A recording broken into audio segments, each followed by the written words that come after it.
এই square shape গুজরাটিটার তৃতীয় পার্টের পর চতুর্থ পার্টটা আমি দেখাচ্ছি। এখান থেকে বরাটটা এতটুকু শেষ হয়েছিল, এখান থেকে যতটুকু শেষ হয়েছিল ওখান থেকে আমি শুরু করছি। এই পার্টটাই শেষ হবে পুরো কাজটা, 1 নম্বর সুতাটা এরপরে 3 নম্বর সুতাটার নিচ দিয়ে। একটু চেপে যায় তো আপনার ঘরগুলো অনেক ছোট ছোট, একটু ধৈর্য সহকারে নিতে হবে।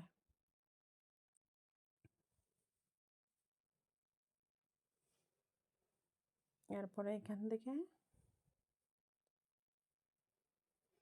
আপনার ঘরগুলো সমান না হলে ঘরগুলো একটু টেনে ঠিক করে নিতে হবে। এই কাজটা দিলে অনেক বেশি ভালো লাগবে।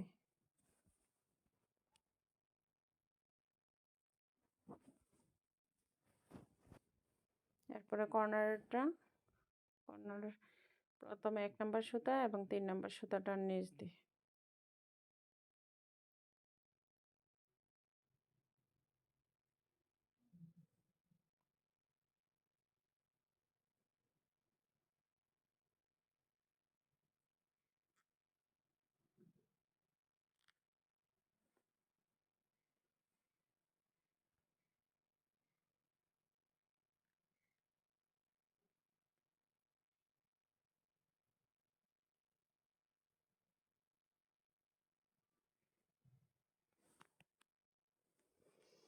এরপরে এইখান থেকে ঘুরিয়ে এনে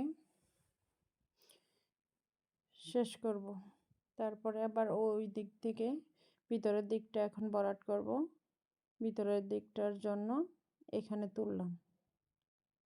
তুলে তারপরে এটা প্রথমটার নিচ দিয়ে তারপরে ডান পাশের এটার নিচ দিয়ে যাবে।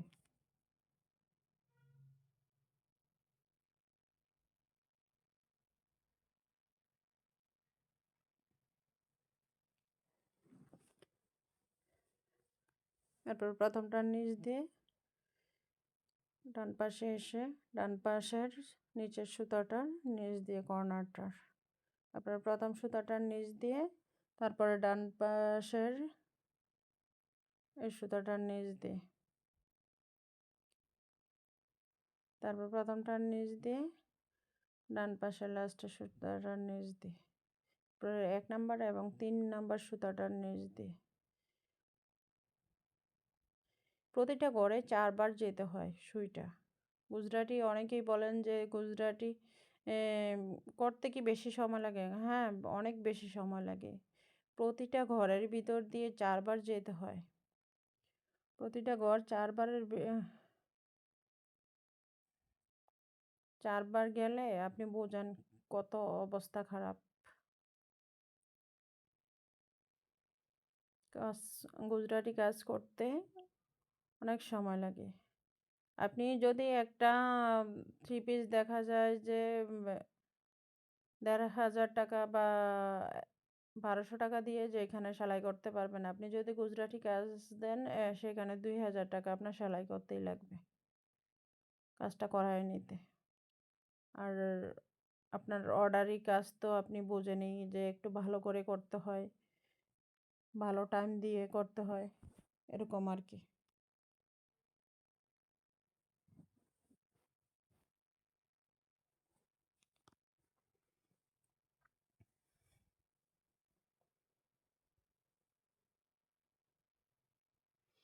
ডান পাশের নিচের সুতাটার নিচ দিয়ে এভাবে করে প্রতিটাই ঘরেই এভাবে নিতে হবে।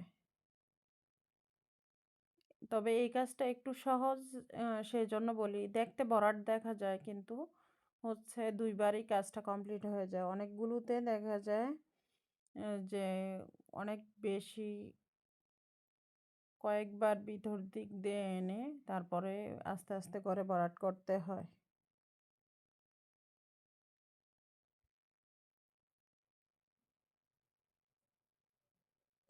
প্রথম সুতাটা এবং তৃতীয় সুতাটার নিচ দিয়ে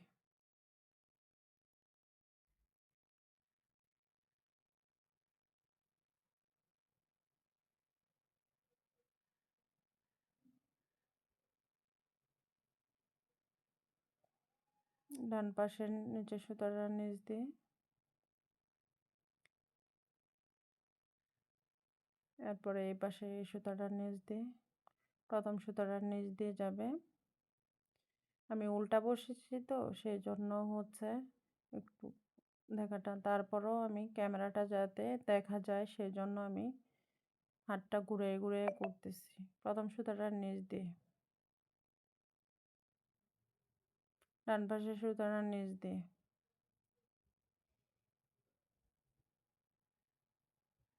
তারপরে এটার ডান পাশের সুতাটার নিচ দিয়ে,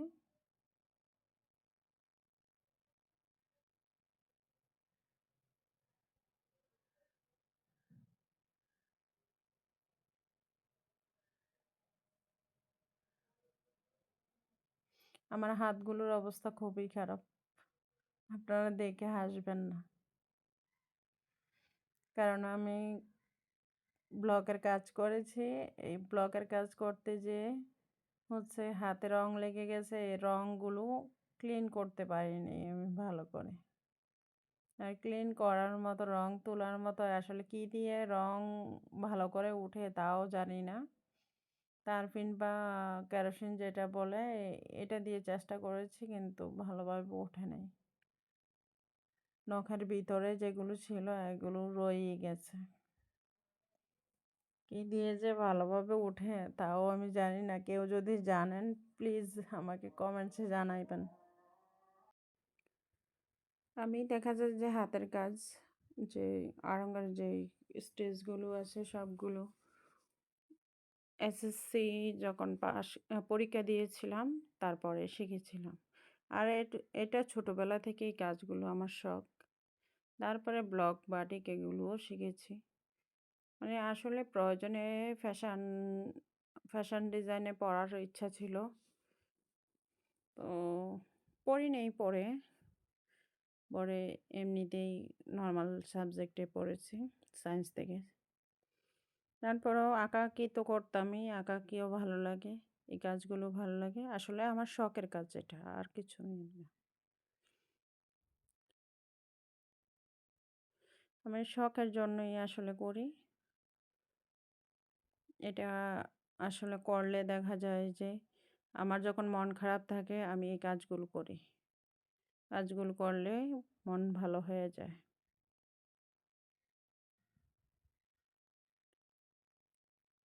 এখান থেকে লাস্টের যে তৃতীয়বার দেওয়ার পর যখন চতুর্থবার সুতাটা যাবে প্রথম এবং তৃতীয় সুতাটার নিচ দিয়ে, তাহলেই ঠিক হবে।